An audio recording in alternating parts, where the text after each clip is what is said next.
नमस्कार मैत्रिणींनो, स्वागत आहे तुमचे शीतल्स किचनमध्ये। तर इथे बघा, आज मी तुम्हाला मस्त राळ्यापासून छान असा डोसा बनवून दाखवणार आहे। तर इथे मी 2 वाटी राळे, 1 वाटी तांदूळ, अर्धी वाटी उडदाची डाळ आणि थोडेसे मेथी दाणे सकाळीच भिजत टाकले होते। पूर्ण दिवसभर मी याला भिजू घातलेला आहे आणि संध्याकाळच्या वेळेला हे जसं आपण इडलीचं पीठ मिक्सरमधून काढून बारीक छान रात्रभर फर्मेंट करायला ठेवतो, त्याच पद्धतीने हे मी फर्मेंट करायला ठेवणार आहे। या पिठापासून तुम्ही डोसे, इडली, उत्तप्पे, आप्पे हे सर्व काही बनवू शकता। तर राळे हे मिलेट्स प्रकारामध्ये मोडतात, त्यामुळे जेव्हाही कधी मला घरी आणले जातात त्यावेळेस मी अशा पद्धतीने काहीतरी वेगवेगळे पदार्थ त्यापासून बनवत असते। तर बरेच जणांकडे मिलेट वार असतो की त्या दिवशी फक्त दिवसभर ते मिलेटच खातात।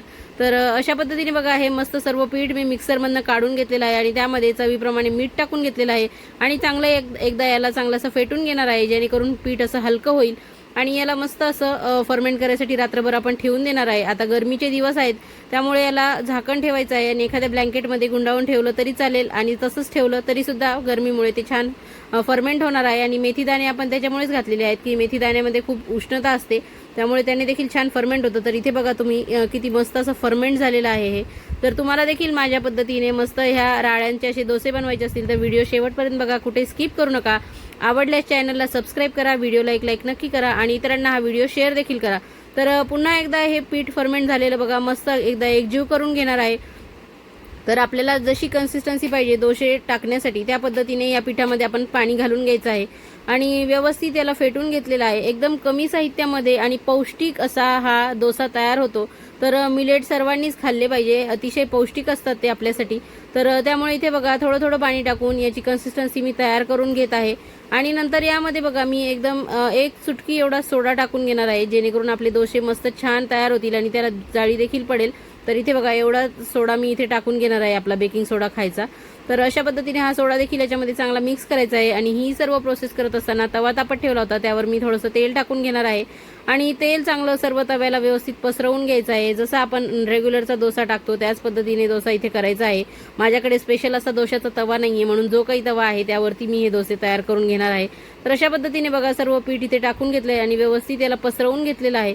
तर मस्त आहे बघा, इथे तुम्हाला जाळी पडलेली दिसत असेल तर एकदम छान याला जाळी पडते या डोशाला आणि खायला सुद्धा अप्रतिम असे लागतात। तर आज मी या डोशांसोबत फक्त चटणी केलेली आहे, तुम्ही बटाट्याची भाजी सुद्धा करू शकतात किंवा हे असा डोसा टाकून झाल्यानंतर यावरती मस्त बटाट्याची भाजी पूर्ण स्प्रेड करून छान याचा मिलेटचा मसाला डोसा सुद्धा बनवू शकतात। तर तुमच्या पद्धतीने तुम्हाला आवडतील त्या पद्धतीने तुम्ही हे डोसे इथे बनवून खाऊ शकतात।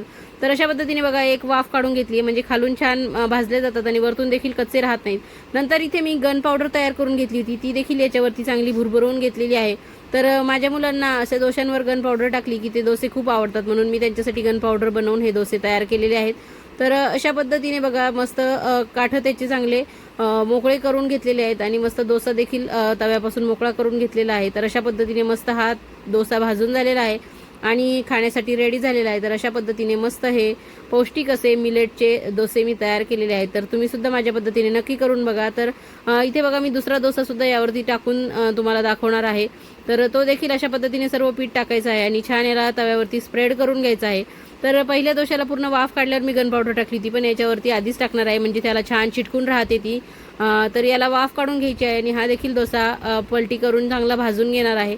तर व्यवस्थित याचे देखील काठं सोडवून घेतलेले आहेत तव्यापासून आणि आपले इथे डोसे खाण्यासाठी रेडी झालेले आहेत। तर इथे मस्त बघा, आपले कुरकुरीत आणि पौष्टिक असे डोसे मी तयार करून घेतलेले आहेत आणि मी याच्यासाठी नारळाची चटणी देखील आधीच तयार करून ठेवली होती, फोडणी वगैरे घालून ठेवली होती आणि इथे सर्व करून घेतलेले आहेत डोसे हे। तर अशा पद्धतीने बघा, मस्त हे पौष्टिक डोसे आणि नारळाची चटणी असेल तर एकदम अप्रतिम असा नाश्ता होऊन जाईल पोटभरीचा।